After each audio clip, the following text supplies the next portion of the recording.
Have you ever noticed something? Some people only remember you when they need help. They call you when life becomes difficult, and every time you are there. At first it feels good. You feel important. You think, maybe this is what love looks like. But one day a question came into your mind. If I stopped giving, would they still stay? Many people spend their lives trying to be enough for everyone else, but they forget to ask who is enough for them. In Japan, there's a beautiful idea called omoiyari. It means caring for others with kindness. But real kindness should never make you lose yourself. This is the story of a woman who learned that lesson. Her name was Hana. She lived in a small village surrounded by mountains. It was peaceful. People knew each other. Neighbors helped one another. Everyone knew Hana as she was the one who always there when someone needed help.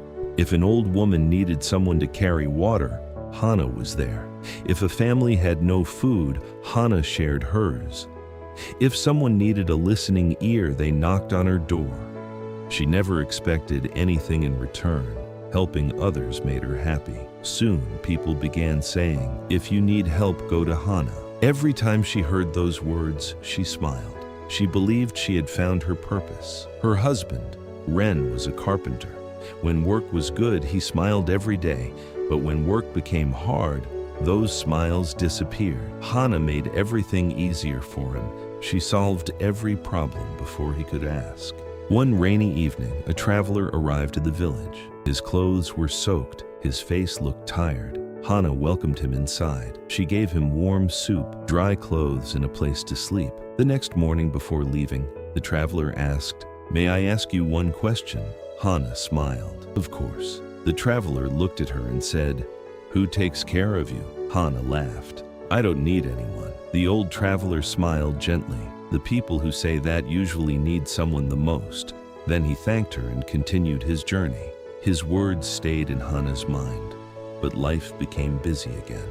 Months passed. People kept coming. Hana kept saying yes. She had less time to rest. Her own little flower garden slowly dried. She noticed it, but always said, "I will take care of it tomorrow." The Lantern Festival was only a few days away. Every family was preparing. The village was full of excitement.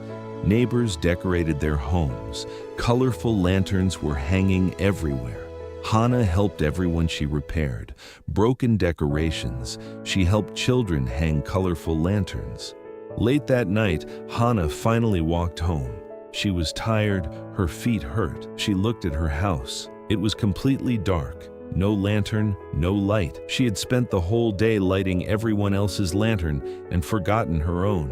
For the first time, she wondered, when did I stop taking care of my own life? A few days later, Hana became sick. The doctor told her to rest. For 2 weeks, she stayed in bed. For the first time in years, she could help no one. She thought someone might visit. Some did, but most did not. The people who always needed her were suddenly too busy. The silence gave her something she had not had in years. She remembered the traveler, "Who takes care of you?" Now she understood the question.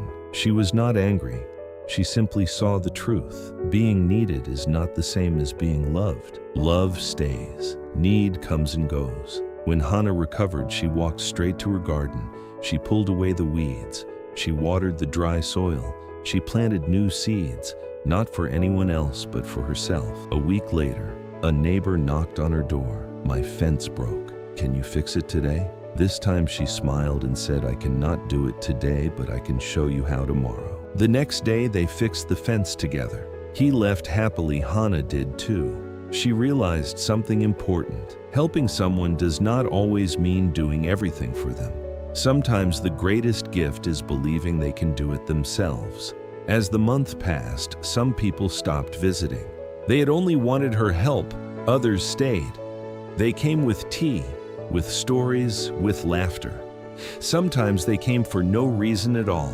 Those were the people who truly cared. There's a Japanese proverb that says, "The bamboo bends, but it does not break." Be kind, be generous, open your heart, but never forget your own light, because a lantern that is never lit cannot brighten anyone else's path for long. If this story touched your heart, tell me in the comments. Have you ever felt valued only when someone needed your help? I would love to hear your story. And if you know someone who is always there for everyone else, or who often forgets to take care of themselves, share this story with them. It might be the gentle reminder they need today.